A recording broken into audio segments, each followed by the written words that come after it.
Gardening ஏரியாவில் விக்ரமும் வியனாவும் உட்காந்து பேசிகிட்டு இருக்காங்க. அப்போ தான் பார்வதியும் கமருதீனும் அங்கேருந்து வந்துட்டு இருக்காங்க. கமருதீனும் விக்ரம் முரண்டை இழுத்தான், காஃபி கிடைக்கல, டீ கிடைக்கல, நான் எனக்கு வேறு வேலை இருக்குன்னு வந்துட்டேன் அப்படின்னு சொல்கிறாரு.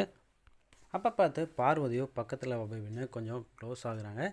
இதை பார்த்த கமருதீனும் வேண்டாம் விக்ரம் இருக்கான்னு சொல்ல, டேய் அவன் முன்னாடி தாண்டா பண்ணான், அவன் ஒரு பைத்தியக்காரன் அப்படிங்கிற மாதிரி பேசுகிறாங்க பார்வதி.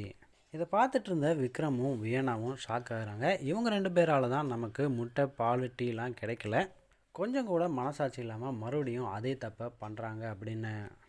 நீங்கள் 2 பேரும் நல்லா இருக்கணும் அப்படின்னு பார்வதி காது கேட்க விக்ரம் சொல்ல, ஆமாம் எல்லாருமே நல்லா இருக்கணும் அப்படின்னு பார்வதி ரிப்பீட் பண்ணுறாங்க.